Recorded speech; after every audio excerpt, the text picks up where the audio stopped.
Sí, es importante escuchar la opinión de la ciudadanía. Queremos seguir abordando esta temática respecto a estos 15 años. 15 meses, claro. 15 años del Diario Concepción. 15 años, sí, estoy ahí. 15 meses que también nos habla de estos temas.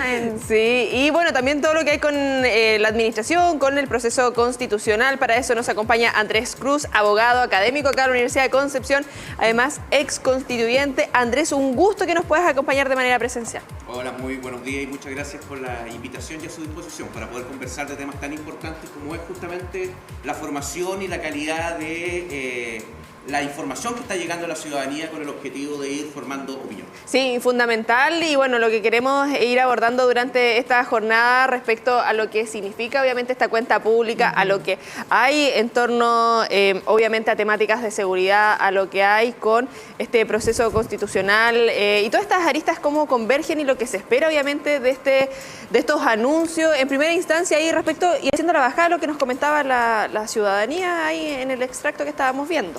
Bueno, claramente tenemos un problema de discurso por parte del gobierno, tomando en cuenta que cuando estamos vinculados, cuando abordamos aspectos vinculados con la seguridad, no es una situación que se produce de manera espontánea, es decir, los problemas de inseguridad no nacen de un día hacia otro, es algo que venimos arrastrando desde hace mucho tiempo y que está vinculado, relacionado en general con distintos tópicos. Cuando nosotros nos referimos a política criminal, hablamos de una política criminal primaria, en la que se generan las condiciones para que pueda surgir la criminalidad, una política criminal secundaria, es decir, aquella que permite tener los medios adecuados para que la policía y los tribunales y el Ministerio Público apliquen adecuadamente la ley, y una política criminal terciaria, es decir, cómo y con qué objetivo estamos sancionando a las personas para resocializarlas y finalmente impedir que se cree un círculo en torno a individuos que son condenados y luego reinciden en la comisión de hechos punibles. Es un trabajo a largo plazo y que nos impide responsabilizar única y exclusivamente al gobierno de lo que actualmente está ocurriendo. Hay manifestaciones en torno a que situaciones como descuartizamiento u homicidios que están ocurriendo, femicidios, lamentablemente, que se han hecho habituales, podrían ser responsabilidad del gobierno. Pero eso, lamentablemente, no ocurre solamente en este gobierno, sino que ha acaecido en otros. Esto no es para estar tranquilos, sino que es para hacernos cargo y determinar que aquí se requiere de un trabajo transversal, no solamente de los organismos públicos, sino que también de carácter privado para poder enfrentar esta dinámica que ha ido cambiando a través del tiempo. La delincuencia evoluciona y hay que tomar en consideración que esta evolución en justamente la criminalidad hace que entreguemos o confiramos herramientas diferentes a los distintos órganos encargados de la persecución que tienen que modernizarse. Muchos atacan la circunstancia que no se toque a los funcionarios o a la institución de carabineros, pero indudablemente que para poder enfrentar adecuadamente una nueva criminalidad implica una modernización hacia las policías, más tecnología, más capacitación, más herramientas para poder enfrentar esta nueva forma de cometer hechos punibles que es distinta a aquella como la enfrentábamos con estos protocolos, con estas instrucciones, con esta dinámica que fue forjada para otros tiempos. Y por lo tanto, obviamente, puede ser una preocupación que le podemos exigir a este gobierno, pero eso implica también una responsabilidad por parte de los que hoy están en la oposición y que muchas veces parece convenirles que la situación de inseguridad se mantenga a objeto de explotarla desde el punto de vista político, que es una realidad que obviamente se vive de manera constante. En nada obviamente aporta que en el gobierno haya ciertos sectores o ciertas personas que en el pasado e inclusive hoy se hayan opuesto tenazmente a poder modernizar adecuadamente la legislación o hayan negado la existencia de delitos como el terrorismo, que constituye una problemática que vivimos en Arauco y en la región de la Araucanía. Eso también obviamente atenta en contra de la situación y la visión que se tiene respecto del gobierno. Y para cerrar, obviamente que esto, cuando se habla de política, hay retórica. Y el discurso de la seguridad se lo apropió un sector político. Y el sector que actualmente se encuentra detentando el poder cometió el error garrafal de haber negado justamente la problemática de la seguridad por mucho tiempo. Y actualmente, de manera lamentable, está cosechando lo que sembró. Y por lo tanto, esto que ustedes ven, las entrevistas que ustedes vieron de la ciudadanía en torno a qué es lo que más le llama, lo que más urgencia requiere ser atendido por parte de nuestras autoridades, y refieren la seguridad, es porque es un discurso que ha sido instalado por un sector político frente a un contexto en el que el sector que actualmente ejerce el poder dejó estar y lo entregó a otro sector. Sí. Es lamentable. Dentro del discurso y de lo que muchas veces comenta la gente, también se le da plena relación a lo que es la migración. La migración ilegal, que también tiene conexión probablemente, según muchos, con los problemas que hoy día estamos teniendo a nivel de inseguridad, narcotráfico, etcétera, bandas organizadas. ¿Qué piensas tú al respecto? Ya. Bueno, yo me desenvolví como fiscal adjunto especializado en delitos de tráfico de droga, lavado activo y crimen organizado. Y me correspondió investigar delitos terroristas. Y en la gran mayoría de los hechos que me correspondió investigar en la región y también en otros lugares, la casi totalidad de los individuos que intervenían en estos hechos punibles eran chilenos. Y por lo tanto, el hecho de generar un estigma o finalmente un prejuicio, un estereotipo en relación al migrante peligroso es sumamente riesgoso. ¿Y por qué? Porque esto está documentado, ¿eh? No creamos que en Chile es el único lugar en el que ocurren estas cosas. Finalmente, en Europa Occidental, sobre todo con el problema de la migración en torno a los países africanos y asiáticos fundamentalmente, también se trata de levantar la figura del migrante como un sujeto peligroso, porque en general, cuando nosotros tenemos una autoridad que es incapaz de dar certezas, sobre todo en aspectos vinculados con la seguridad social, salud, educación, que también lo escuchamos, tiende a irse a lo más fácil, a un recurso que no se agota nunca, que es el de la seguridad. A medida que a mí me entregan seguridad, yo siempre demando más seguridad. Nunca la seguridad es suficiente y como discurso nunca se agota. Y por lo tanto es un muy buen discurso político para generar adeptos, porque explota algo que está muy arraigado a nosotros mismos como seres humanos, que es el miedo. Y obviamente para tener o para forjar este miedo tenemos que tener un chivo expiatorio, una certeza de quién es el responsable. Claro. Ahora les toca a los migrantes. Esto es peligroso porque no todos los migrantes vienen a Chile a cometer hechos punibles. De hecho, es una cantidad muy insignificante de los mismos. Esto no digo que no haya que hacerse cargo, indudablemente hay que hacerlo. Hay que regularizar la situación de cómo se está dando el ingreso de estas personas a nuestro país, pero tampoco se trata de responsabilizar a este gobierno. Recordemos que el gobierno anterior también tuvimos un presidente que estuvo en la frontera de Venezuela invitando a los venezolanos a migrar a Chile. Por lo tanto, esto es una responsabilidad de todas y todos los chilenos y chilenas. No podemos aquí a un sector político achacarle todo lo que significa las consecuencias de lo que se está viviendo. Y por último, para cerrar este punto, cabe hacer presente que si uno aborda la evidencia, porque es fácil hablar desde las emociones. Obviamente, si a mí me levantan en los medios de comunicación de manera constante que estamos en una situación espantosa en temas de seguridad y que vamos a salir y vamos a ser asaltados, cosa que es falsa, yo me vine caminando y no me pasó nada, y salgo de la universidad tarde en un sector que también está, en la noche también, y por el momento, toco madera, toco madera, no ha pasado nada. Por lo tanto, no digo que no sea riesgoso, no digo que no haya aumentado la brutalidad del delito, pero la evidencia demuestra que los niveles de criminalidad son los mismos que teníamos hace mucho tiempo. Sin embargo, lo que ha aumentado es la naturaleza de la gravedad de los hechos punibles cometidos, una circunstancia que está absolutamente, en juicio, descontrolada de hace mucho tiempo, que es el uso de armas de fuego. Cuando a mí me correspondió desempeñarme como fiscal, los homicidios en general eran cometidos con armas punzantes o cortantes o elementos contundentes, no con armas de fuego. Actualmente existe una proliferación descontrolada de armamento de fuego y un perfeccionamiento en la tecnología para adaptar armamento a fogueo y construir armas hechizas, cosa que no existía con antelación. Y para cerrar ahora el tema de la evidencia, es que lo otro que ha aumentado, y eso es efectivo, es la cantidad de homicidios sin resolver. Sí. Antes los homicidios era un delito relativamente fácil para poder llegar a establecer quién había tenido la participación y cómo había ocurrido. Hoy en día más de la mitad de los homicidios no tienen autor conocido, y eso es extremadamente grave. Y por lo tanto, ¿cuál es el mensaje que yo quiero establecer? Que hay que focalizar las medidas y los recursos para poder enfrentar adecuadamente el crimen.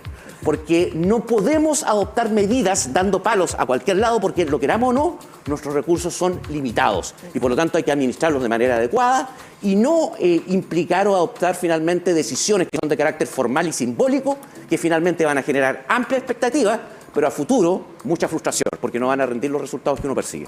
Sí, ahí respecto y también a lo que ocurre en cuanto a las cifras, lo que tú indicabas es un porcentaje mínimo lo que ha aumentado al 2019, que es el año más regular, para hacer una comparación adecuada. Claro, es importante lo que tú aclarabas y tomándome también de acuerdo a algo que tú señalabas sobre los inmigrantes, algo que estuvimos abordando hace un tiempo atrás y relevando el trabajo de techo, por ejemplo, lo que ocurre con el tema de la vivienda y que se cree que muchas veces todas las tomas ilegales tienen que ver con la migración.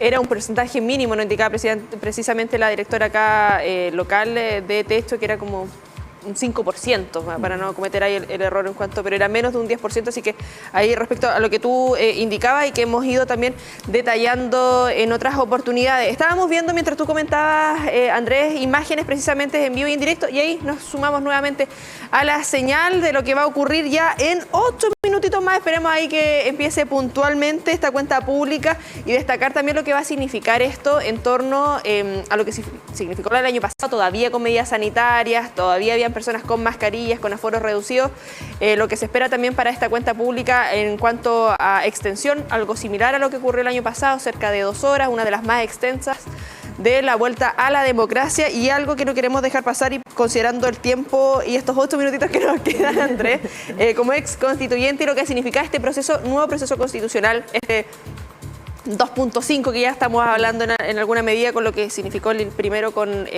Michelle Bachelet, todo lo que ha ocurrido, lo que significa también en cierta medida una derrota para el gobierno, o que era dentro de lo que significa o lo que se esperaba, obviamente la aprobación del borrador anterior, y lo que significa este nuevo proceso, lo que está ocurriendo a nivel local. No podemos dejar pasar obviamente lo que ocurre con Aldo Sangüesa, y todo lo que hay en torno a este caso, que es de relevancia, que hablábamos de, vamos a quedar con 2 consejeros acá a nivel local, con 3 consejeros, y en lo macro también, ¿cómo ves y cómo visualizas también todo este nuevo proceso? Bueno, creo que hay que levantar el velo para que el televidente sepan con quién están conversando. Yo fui uno de los voceros del apruebo dentro de la región, y por lo tanto fui de los perdedores, de los grandes perdedores, y de un fracaso mayor, porque yo participé en la Convención Constitucional, respecto a la cual tuve reparos, pero finalmente creo que el producto era viable para los efectos de construir un futuro democrático. Sin perjuicio de ello, la democracia obviamente habló, y fue una derrota contundente frente a la opción que yo propugnaba. En ese contexto, este nuevo proceso era políticamente necesario, no había otra salida frente a la perspectiva que se estaba viviendo. A mí no me gusta. Creo que estas designaciones de expertos, que realmente no son expertos, sino que son individuos de confianza de determinados partidos políticos, no da garantías de un proceso democrático como me hubiese parecido que se hubiese desenvuelto la redacción de una nueva Carta Fundamental, pero no había otra alternativa política. La viabilidad para los efectos de lograr salir del tema constituyente era esta. Y por lo tanto, por mucho que no me guste, era la única salida pertinente desde el punto de vista político, y hay que reconocerlo. Creo que tuve la oportunidad de ayer efectuar una lectura de la propuesta. Me parece absolutamente viable, en algunos aspectos muy conservadora, sobre todo lo que dice relación con sistema de gobierno. Prácticamente no tiene innovaciones con la actual Carta de 1980, pero tiene muchas innovaciones, por ejemplo, en materia de Poder Judicial, en la que se introducen 4 órganos distintos, uno de administración, otro de nombramiento, otro de disciplina y otro de coordinación, cosa que es inédita y que creo que constituye un paso adelante frente a lo que actualmente teníamos. El sistema decimonónico que actualmente rige en nuestro país implica un lamentable sacrificio de la independencia tanto interna y externa de los jueces, y eso afecta a la imparcialidad. Creo que la opacidad y el oscurantismo con los cuales son nombrados los magistrados trata de ser resuelta a través de esta nueva propuesta constitucional. A mí no me gusta, a mí me gusta el Consejo de la Justicia y paralelo junto al Poder Judicial, pero se dio esta solución que a mí me parece viable. Sí. Si ustedes me preguntan ahora cuál es mi perspectiva, yo lo aprobaría, ese texto como está, y veamos cuál es el trabajo que se ejerce por parte del Consejo Constitucional para los efectos de introducir mejoras o empeorar lo que se está proponiendo. En todo caso, creo que es una buena salida y un buen trabajo el que se hizo. Pese a que a mí no me gusta cómo fueron designados, creo que fue un buen trabajo y serio el que se hizo por parte de la Comisión de Expertos. Ahora, en relación a Aldo Sangüesa, para terminar, porque me están mirando con cara de apuro. No, para nada. Por favor. Creo que cuando uno se postula a un cargo de estas características, se requiere seriedad, responsabilidad, porque en entredicho está la democracia representativa. Se van a conmemorar 50 años del golpe de Estado que finalmente dio inicio a una dictadura cívico-militar, y eso implica que a la democracia hay que cuidarla.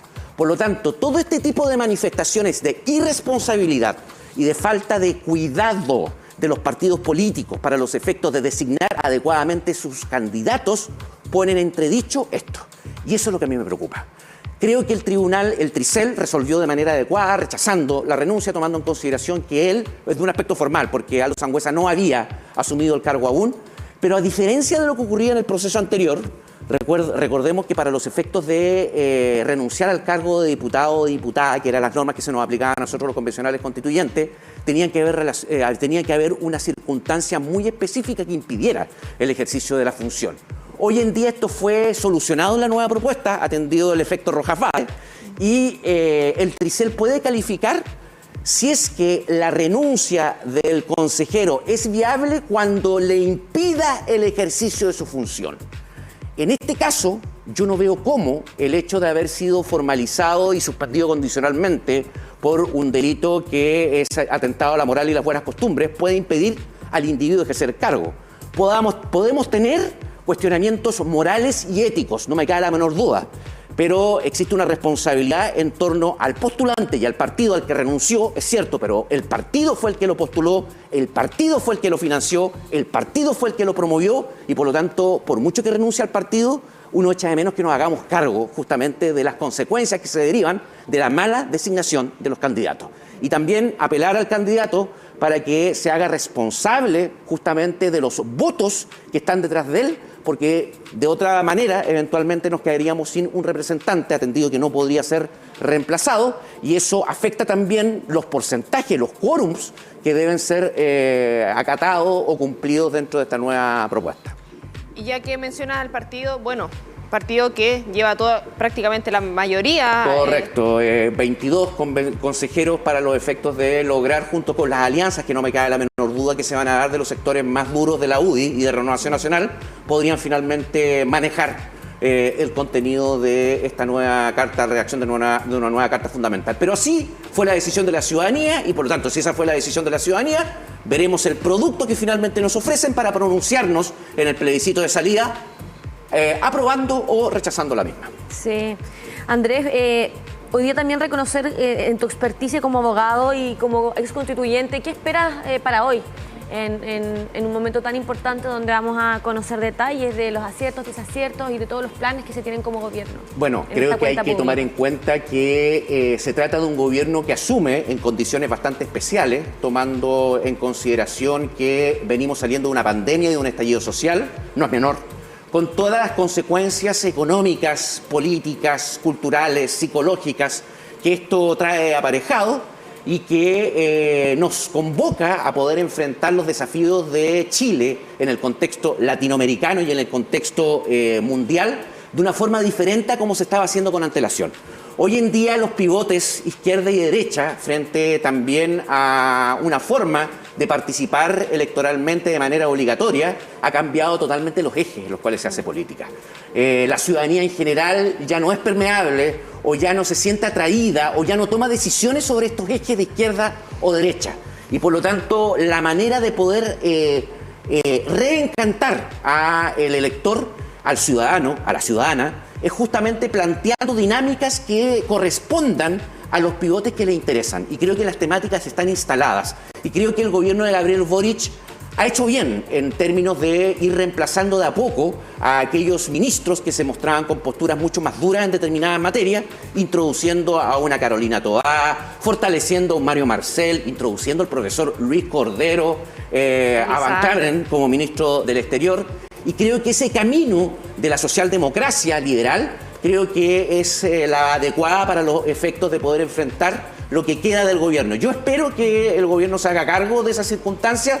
No se trata de renunciar, se trata de ser pragmático, se trata de ser coherente. Cuando nosotros vivimos en un modelo democrático, se hace lo que se puede, no lo que se quiere. Sobre todo con un gobierno que tiene una minoría en el Parlamento y que obviamente constatamos con la propuesta de esta reforma tributaria que constituía un corazón para lograr financiar muchas de las transformaciones que querían verse implementada, eso no va a ser posible y tendremos que ir por otros caminos para lograr objetivos que finalmente nos permitan mostrar un legado el día de mañana y, ¿por qué no?, la elección de un candidato el día de mañana que pueda proseguir con un programa que esté encaminado desde una perspectiva progresista.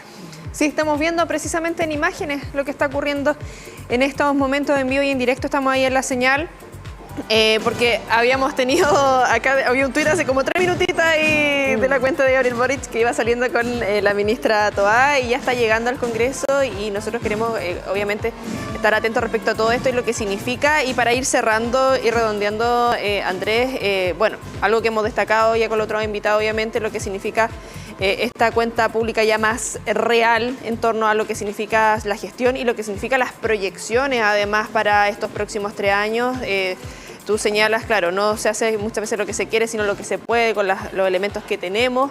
Y cómo viene a cambiar también el panorama respecto a todo lo que ocurrió en materia internacional, a nivel local, y también lo que ha ocurrido acá en nuestra región. Nosotros constantemente con temáticas obviamente regionalistas y descentralizar lo que hay en torno a esto. La primera visita de Gabriel Boric a nuestra zona fue producto de los incendios forestales. Interrumpe sus vacaciones y tiene que venir acá a nuestra zona y en general todas las visitas fueron producto de ese caso. ¿Cómo cambia también y lo que se espera obviamente también respecto para nuestra región Biobío Ñuble? Bueno, la verdad es que yo no soy optimista en ese sentido.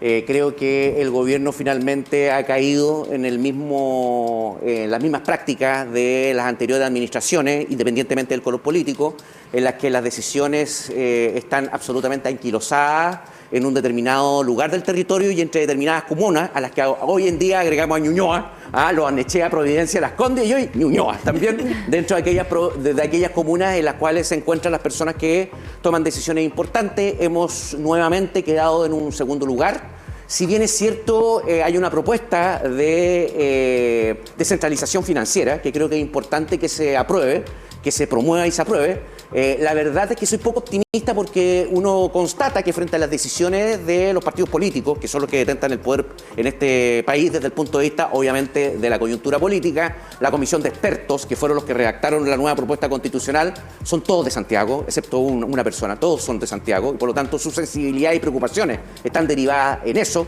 y uno constata de la propuesta que, si bien es cierto hubo un esfuerzo por descentralizar, viene de personas que no viven en regiones, es decir, sus inquietudes no están en ese punto. Hay muchas palabras, mucho buenismo, mucho voluntarismo, pero poca efectividad. También hemos visto esas circunstancias en el gobierno. Creo que el hecho de que hayamos naturalizado la violencia, el terrorismo en Arauco y la Araucanía implica también una manifestación de esto. Nos transformamos simplemente en una página más dentro de un diario nacional. Banalizamos lo que es el sufrimiento de personas que viven en estos territorios. Y eso es bastante lamentable y creo que existe un enorme aún camino por recorrer. La batalla no está perdida, pero creo que, voy a corregirme, la guerra no está perdida, ya hemos perdido varias batallas, yo creo que esta es una batalla que se está perdiendo y que, bueno, tendremos que tener la paciencia para los efectos de aquellos que enarbolamos las banderas de la descentralización de las provincias, tengamos la oportunidad para hacernos notar y que nos tomen en cuenta una vez por todas, porque nosotros no somos segundones y no somos inferiores mental, intelectualmente, y podemos hacer muchas cosas y decidir muchas cosas en nuestro territorio y que nos afectan a nosotros y nosotras. Así es, finalmente convertir un sistema de condiciones que hagan justamente que cada territorio sea independiente y pueda surgir por su propio que se trabajo, puedan tomar las decisiones justamente en los lugares en los que va a impactar esta política pública. No veo yo posibilidades de que eso ocurra ahora, y más aún tomando en consideración las propuestas y los programas de quienes son la mayoría en el Consejo Constitucional frente a una propuesta orgánica desde el punto de vista institucional, una transformación institucional de esas características. No le veo viabilidad. Andrés, y con respecto a ya estamos a minutos, ¿cierto?, de esta cuenta pública, estamos viendo en imágenes, ¿verdad?, como el presidente ahí saluda a todas las personas que van a formar parte de este hito tan importante, esta segunda cuenta pública del gobierno de Gabriel Boric. ¿Cuáles crees tú que van a ser los temas principales a abordar en esta jornada?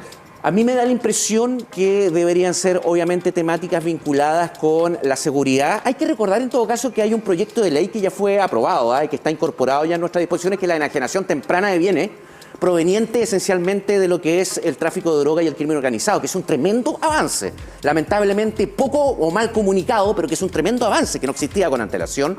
Se está tramitando ya de manera muy avanzada una reestructuración de la delincuencia económica y cómo vamos a enfrentar esta nueva criminalidad, o esta criminalidad que viene hace mucho tiempo, no es nueva, pero finalmente nosotros teníamos herramientas muy arcaicas para poder hacer frente a estos desafíos. Creo que es importante lo que se está haciendo.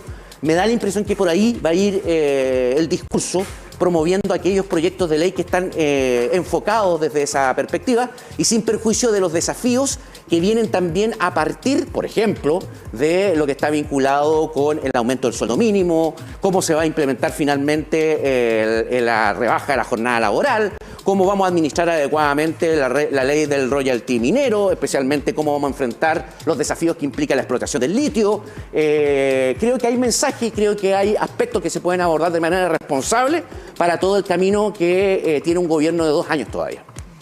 Sí, ahí estamos viendo imágenes de lo que está ocurriendo en vivo y en directo, los saludos protocolares, todo lo que significa obviamente la llegada al Congreso, y es donde el presidente viene a dar la cuenta pública precisamente también ahí a los parlamentarios y a toda la ciudadanía. Te agradecemos, Andrés, obviamente que nos hayas podido acompañar esta mañana y dejarte la invitación, por supuesto, ahí para todo lo que se viene posteriormente de esto. Sí. A su servicio. Por la universidad, para la Universidad de Concepción. Sí, creemos que, Andrés, es fundamental este tipo de conversaciones para así informar a las personas realmente sobre los temas históricos y lo que acontece a nivel país, así que te dejamos la invitación. Y muy agradecido de que den estos espacios también. De todas maneras, así debe ser.